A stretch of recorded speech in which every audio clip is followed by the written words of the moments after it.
وَإِذْ قَالَ رَبُّكَ لِلْمَلَائِكَةِ إِنِّي جَاعِلٌ فِي الْأَرْضِ خَلِيفَةً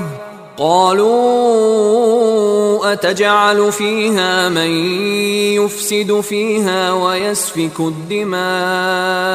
وَنَحْنُ نُسَبِّحُ بِحَمْدِكَ وَنُقَدِّسُ لَكَ قال إني أعلم ما لا تعلمون স্মরণ করো যখন তোমার প্রতিপালক ফেরেশতাদের বলিলেন আমি পৃথিবীতে প্রতিনিধি সৃষ্টি করিতেছি তাহারা বলিল আপনি কি সেখানে এমন কাহাকেও সৃষ্টি করিবেন যে অশান্তি ঘটাইবে ও রক্তপাত করিবে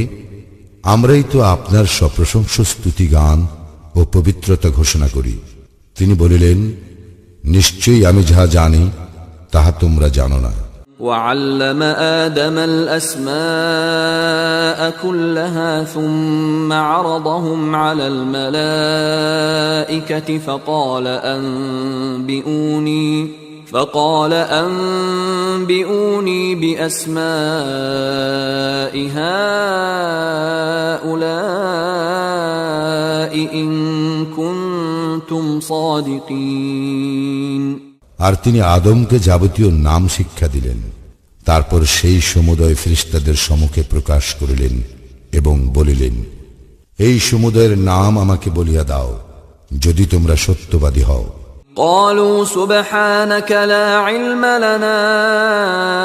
إلا ما علمتنا إنك أنت العليم الحكيم তাহারা বলিল আপনি মহান পবিত্র আপনি আমাদেরকে যাহা শিক্ষা দিয়েছেন তাহা ছাড়া আমাদের তো কোনো জ্ঞানই নাই বস্তুত আপনি জ্ঞানময় ও প্রজ্ঞাময় قال يا آدم أنبئهم بأسمائهم فلما أنبأهم بأسمائهم قال ألم أقل لكم إني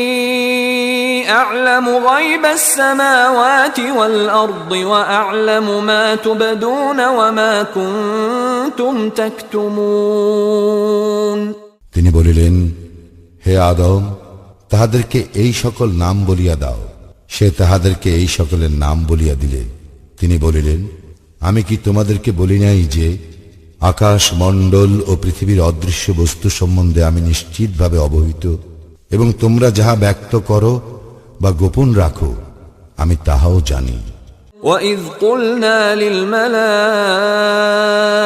اسْجُدُوا لِآدَمَ فَسَجَدُوا إِلَّا إِبْلِيسَ أَبَى وَاسْتَكْبَرَ وَكَانَ مِنَ الْكَافِرِينَ যখন আমি ফেরেশতাদের বলিলাম আদমকে সিজদা করো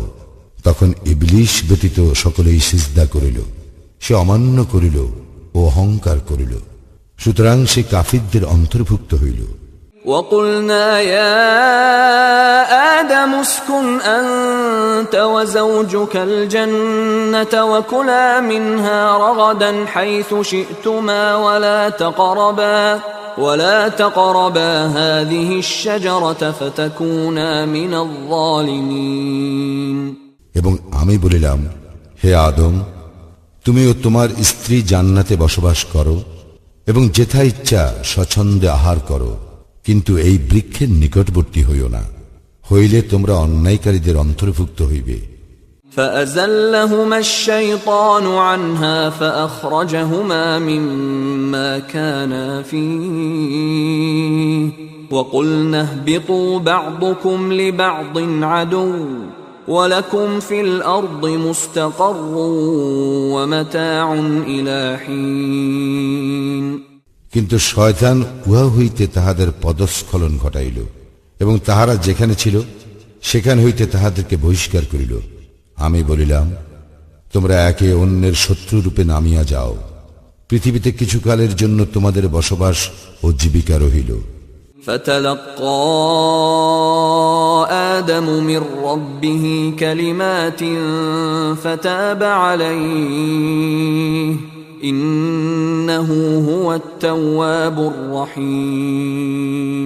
অতঃপর আদম তাহার প্রতিপালকের নিকট হইতে কিছু বাণী প্রাপ্ত হইল। আল্লাহ তাহার প্রতি ক্ষমা পরবশ হইলেন। নিশ্চয়ই তিনি অত্যন্ত ক্ষমাশীল, পরম দয়ালু।